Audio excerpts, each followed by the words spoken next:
Hi, Jason at Golf Principles here. I'm going to run through the Mizuno range for the end of 2013 and going into 2014. Now the cart is one of the best, if not the best cart in the industry, so it's easy to deal with and it's easy to store stuff, but we'll talk about that in a minute. Two new shafts I've introduced in the range this year. They're going down the XP road. I think every one of the OEMs is bringing out either the 105 or the 95 out in something. AP1 next year's got 95s in, and so is the new Callaway iron as well.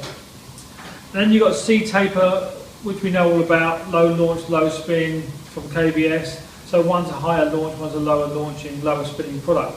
So that's fine, that's the easy part. The head-wise is a good story. So you've got two definite splits, always has been, and it's kind of been exaggerated now across the board. You've got the JPX range of design that's sort of a less able player. You've got the hybrid iron, goes down to 7 iron, which is fine. So that's that flow set we're talking about now with the modern sort of 4.5 or even 5.6.7 hybrid, 8 iron and down. And then interestingly, you've got the new EZ range. Now the interesting point is you've got two models in the EZ. You've got EZ normal, EZ forged. You can see the forged is a much thinner sole compared to the normal EZ.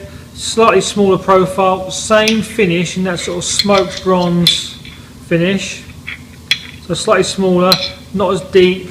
Undercut channel here is huge. It's almost like semi-hybrid-esque. This obviously is forged. So this is going to go behind the 825 Pro. So you can now see 825 Pro moving up nearer the MP range, and this is going to be your forged, want a little bit of help, but I still want to feel like a Mizuno, where this is cast and feels, if you like, Callaway-esque for the phrase. So that's where these are going. Lofts are quite strong, as most modern clubs are now. So that's where that's going. Now, for the connoisseurs of the world, you've got the two new MPs. MP4, which is absolutely pure blade. No shame about that. Hit that at your peril. Beautiful.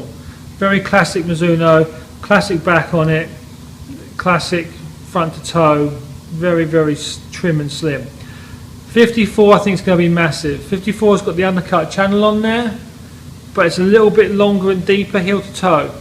So it's a bit more playable, got a few more people in that product I would think this year.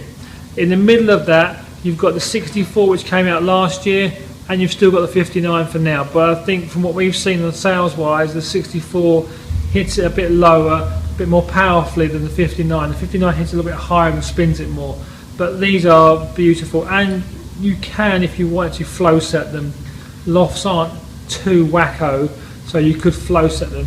These are a fraction stronger than the blades, so just be careful of that. So in terms of the range, you still carry on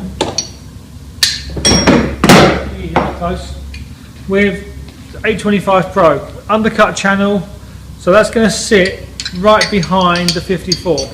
So you can see here, a little bit wide on the sole, a little bit deeper on the profile, and again, a little bit more camber, for those of you who are into it, on the bounce. So that's more of that digger, slightly steep angle of attack.